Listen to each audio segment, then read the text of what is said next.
What if the family you built wasn't yours? David, 36, from Lagos, thought he had it all. A loving wife, 2 beautiful kids. Then she died, and a simple DNA test shattered everything. My wife passed away and left me with 2 kids, but just found through DNA that they're not my children. I'm 36. Please advise me, what should I do? This tweet went viral for a reason. Stick around. His story will break your heart and make you question everything. David met Aisha in 2014 at a Lagos church event. She was 28, a nurse with a laugh that lit up rooms. They married in 2016, traditional Yoruba style. Drums, aso-oke outfits, family blessings. Zara, their first child, arrived in 2017. Toby in 2019. David worked double jobs as an IT tech to fund their Surulere flat, school fees, house expenses, and even vacations to Lekki Beach. Aisha was a full housewife. She handled home and took care of the children, always affectionate, no fights, no suspicion. Life was perfect, a very joyful and peaceful home. March 2025. That month will never leave me. It arrived quietly, like any other month. School fees to pay, traffic to fight, bills waiting patiently on the table. Aisha complained of weakness that morning. She said her body felt heavy. We thought it was malaria. We always think it's malaria. In Nigeria, malaria has a way of pretending to be ordinary until it isn't. She collapsed in the afternoon, right there in the living room. One moment, she was speaking to the children. The next moment, she was on the floor. By the time we got to Lagos University, teaching hospital, doctors were already moving faster than their words. Tubes, oxygen, urgent whispers. Someone said, possible complications. Another said, we're doing our best. I stood there, watching machines breathe for the woman I loved, wondering how life can change so violently without warning. That night, I didn't sleep. I just listened to the beeping machines, to my own heart pounding in fear. I kept telling myself, she'll wake up. She has to. But in the early hours of the morning, a doctor walked toward me with eyes that had already said the words. Aisha was gone, just like that. No goodbye, no last conversation, no chance to prepare my heart. At 36 years old, I became a widower. And just as suddenly, I became the only parent of 2 children under 10. The burial at Yaba Cemetery felt unreal, like I was watching someone else's life from a distance. The prayers echoed. The sand fell softly on the coffin. People cried. Friends hugged me and said, "Be strong, David. You're the rock now." I nodded. I always nodded. Because what else does a man do when the world expects strength but gives no instructions on how to survive pain? After the burial, life didn't stop. The children still needed to get to school. Uniforms still needed ironing. Lunch boxes still needed filling. Some nights, we still made jollof rice. I stirred the pot slowly, standing in the kitchen she once owned, pretending I didn't feel the emptiness pressing against my chest. I smiled when the children laughed. I answered when they called, "Daddy." I showed up every single day. But when the house went quiet at night, that was when the truth came for me. Her side of the bed was always cold, her voice was gone, and no matter how strong I tried to be during the day, the silence always won at night. At 36, rebuilding a life alone felt impossible. Yet every morning, I woke up and tried again.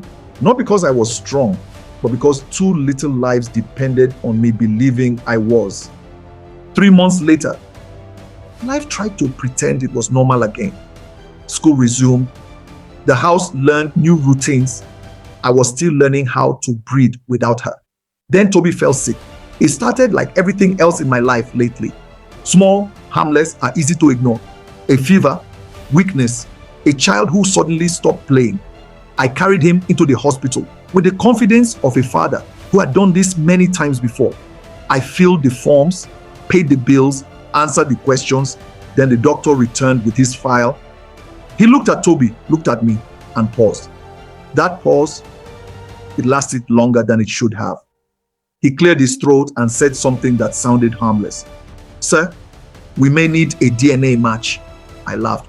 Not because it was funny, but because it sounded ridiculous.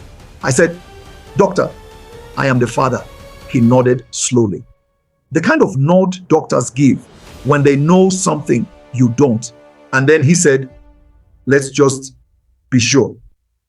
I didn't argue. Because when you're tired, when grief has already drained you, you stop fighting small things. Days passed. Hospital smells became familiar. Waiting chairs became my second home. When the result finally came, it was folded neatly in an envelope, paper thin, light enough to carry, heavy enough to destroy a life. I opened it casually. I read it once. My brain refused to understand the words. I read it again. Probability of paternity, 0%, 0, not low, not unlikely, 0. I told myself it was a mistake. My heart already beating too fast for a truth it wasn't ready to carry. Probability of paternity, 0%. That was the moment something inside me collapsed. Not loudly, not dramatically. Everything I believed about my life, about my marriage, about my children, suddenly felt like a story I had been reading upside down. And the most painful part, they were still calling me daddy outside that room, while I stood there holding papers that said I was nothing. In that moment, 11 years collapsed. Not gradually, not gently. They folded in on themselves, like a house built on lies finally realizing it had no foundation. I didn't scream out loud. The walls would have heard. The children would have heard. So I screamed inside. A sound with no voice. A pain with no language. My chest tightened. My throat burned. And then the questions came. Who was the real father? Where did he live? Did he know? Was he still alive? How long did she lie to me? And the question that hurt the most, did she ever love me at all? Or was I just the man who stayed? The man who provided? The man who signed birth certificates, paid hospital bills, woke up at midnight when babies cried? I felt used. I felt humiliated. Every memory suddenly felt contaminated. Every laugh. Every anniversary. Every "I love you." And then the anger arrived. Hot. Heavy. Dangerous. I wanted answers. I wanted explanations. I wanted someone to blame. And suddenly, the war inside me became something far more painful. Not between me and her, but between my heart and my blood. My lawyer didn't waste time. He adjusted his glasses, opened the file, and spoke as if emotions were irrelevant details that didn't deserve space in the conversation. He said, "Emeka, legally, those children are not yours." The word legally landed first. Cold. Final. Like a stamp on paper that doesn't care what it erases. He continued, "You can hand them over to her family." As if they were property. As if love could be transferred. Then he added, "Or the government can take responsibility." I nodded because I had learned that sometimes the body reacts before the heart is consulted. But inside me, everything resisted. My chest tightened. My stomach turned. Every word he spoke felt wrong in a way I couldn't explain. My heart rejected every sentence. Not angrily. Quietly. Firmly. Like something ancient inside me was saying, "This may be legal, but it is not right." That night, the house felt different. Not louder. Not quieter. just heavier. Like the walls themselves were listening. I sat on the edge of my bed, staring at nothing, replaying conversations I never wanted to have. Then the door creaked open. Zora stepped in. She just stood there for a moment, like a child who could feel something was wrong. She walked closer and sat beside me. She folded her hands in her lap, the way children do when they are about to ask a question. Then she looked up at me and asked, "Daddy, are you angry with us?" I froze. My breath caught in my chest. Not because I didn't know what to say, but because I suddenly understood what she was feeling. She continued, "Did we do something wrong?" That question cut deeper than any DNA result ever could. Because in her world, anger only comes when someone deserves it. And in that moment, she thought the distance she felt was her fault. And without saying a word, I knew the truth. My silence had already started hurting them. Not because they knew the truth, but because they could feel the change. And in that moment, the question stopped being about blood. It became about who I was going to be. I sat alone until morning.